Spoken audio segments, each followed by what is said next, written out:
बिस्मिल्लाहिर्रहमानिर्रहीम, अस्सलाम वालेकुम। आज की ये वीडियो न्यू बॉर्न पेरेंट्स के लिए है जिनके बच्चे अक्सर सीजर्स का या फिट्स का शिकार हो जाते हैं न्यू बॉर्न पीरियड के अंदर। न्यू बॉर्न पीरियड वो क्रिटिकल पीरियड होता है जो बच्चे के डे 1 ऑफ लाइफ से लेके 28 डेज ऑफ लाइफ तक होता है। ये इंतहाई अहम और क्रिटिकल पीरियड जिसमें बच्चे का जो है वो इंट्रायूटरल लाइफ से वो अपनी एक्सटर्नल लाइफ को फेस करता है। सबसे इम्पॉर्टेंट चीज होती है कि बच्चा अपने सांस के सिस्टम को कितनी क्विक या जल्दी इस्टेब्लिश कर लेता है। इस पीरियड के अंदर बच्चों में झटके लगने की वो कौन सी अहम वजूहात हैं वो हम इस वीडियो के अंदर देखेंगे, प्लस वो कौन से इंपॉर्टेंट साइन हैं जिससे न्यू पेरेंट्स देख के अंदाजा लगा सकते हैं कि आया हमारा बच्चा फिट लाइक एक्टिविटी का या झटकों का या सीजर्स का शिकार तो नहीं है। तो सबसे पहले बात करते हैं कि उन साइन सिम्टम्स के बारे में जो आपको बता सकती हैं कि बच्चा फिट्स का शिकार है या नहीं है। सबसे पहले हम बच्चे की आंखों को देखते हैं। बच्चे के आंखों की जो मूवमेंट होती है उसमें बाज़ औक़ात जो मोस्ट कॉमन आता है वो है स्टेरिंग गेज। बच्चा एक जगह पे मुसलसल टिकटकी बांध के देखने को स्टेरिंग कहते हैं। अगर इस तरह की एक्टिविटी बच्चों में है तो वो फिट लाइक एक्टिविटी का शिकार है। सेकंड, बच्चे की आंखें बाज़ औक़ात डेविएट कर जाती हैं कि उसकी दोनों आंखें एक साइड को मुड़ी हुई होंगी, उसकी बॉडी बिल्कुल स्टिल होगी या इसके साथ बाज़ औक़ात बॉडी की डिफरेंट पार्ट्स भी मूव कर रहे होते हैं। तो आंखों की डेविएशन भी एक फिट लाइक एक्टिविटी है।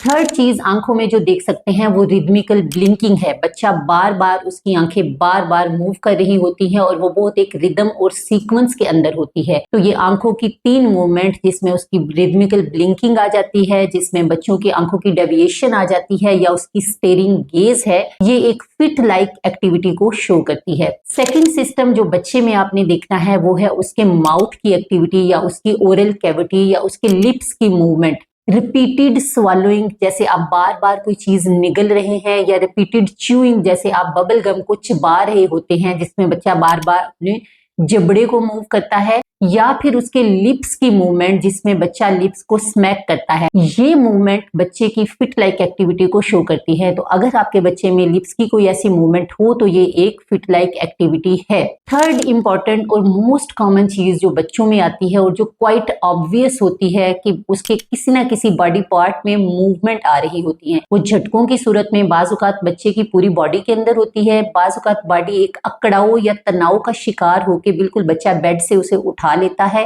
वो भी फिट लाइक एक्टिविटी है। लेकिन मोस्ट ऑफ केसेस में ऐसा होता है कि बच्चे के कुछ पार्ट्स जिसमें जैसे टांगे हैं न्यू बॉर्न के अंदर, तो वो उनको एक साइकिल की फॉर्म में अपनी टांगों को या अपने बाजुओं को मूव कर रहा होता है।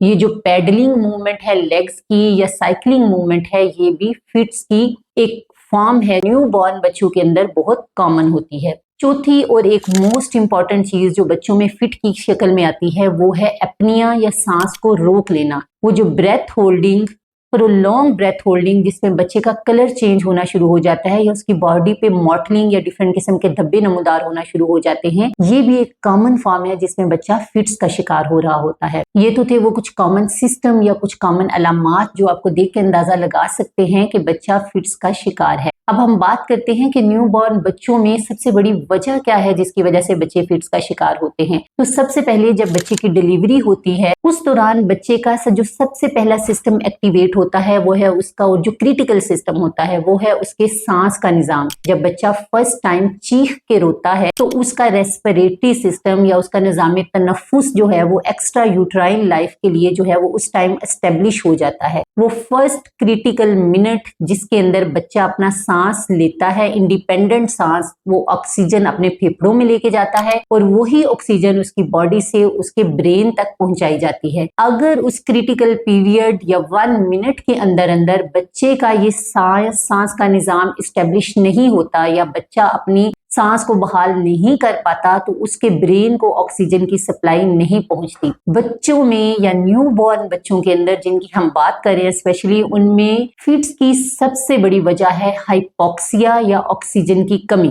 जब सांस प्रॉपर तरीके से ना लेने की वजह से बच्चे के ब्रेन को ऑक्सीजन नहीं पहुंचती या ऑक्सीजन कम पहुंचती है तो उस सिचुएशन में जो ब्रेन को इंजरी होती है वो इंजरी उन बच्चों के अंदर फिट्स का, एपिलेप्सिस का लेटर ऑन या फिर सीजर का उन बच्चों को शिकार करती है। तो अगर एक बच्चा एक प्रॉपर सेटअप के अंदर, जहाँ पे उसके सांस को, जहाँ एक पीडियाट्रिशियन बच्चे को अटेंड करता है, उसके सांस के सिस्टम पे स्पेशल केयर की जाती है, या अगर बच्चे को उसके दौरान, बर्थ के दौरान कोई कॉम्प्लिकेशन आती है, उसको प्रॉपरली डील किया जाता है, तो इस जो कॉम्प्लिकेशंस को, या जो ये बहुत बड़ी वजह है, इसको जो है वो खत्म किया जा सकता है, या कम से कम करके बच्चे को उस वक्त जो ब्रेन इंजरी है उससे बचाया जा सकता है। सेकंड बहुत बड़ी वजह बच्चों के अंदर जो है वो, न्यू बॉर्न बच्चों के अंदर फिट लाइक एक्टिविटी की या सीजर्स की, वो है इन्फेक्शन, जो कि गर्दन तोड़ बुखार की शक्ल में आते हैं। ये गर्दन तोड़ बुखार बच्चे को सेकेंडरी टू सेप्सिस होता है। न्यू बॉर्न बच्चों के अंदर जब भी इन्फेक्शन होता है वो उनकी पूरी बॉडी में फैलता है, और इसमें सबसे क्रिटिकल पार्ट उसका ब्रेन है,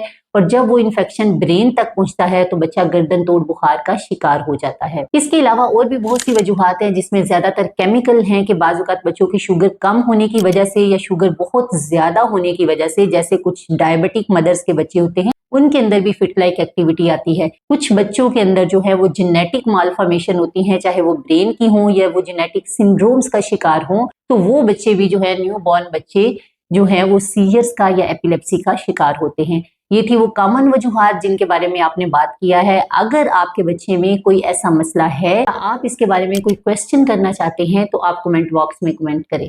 थैंक यू।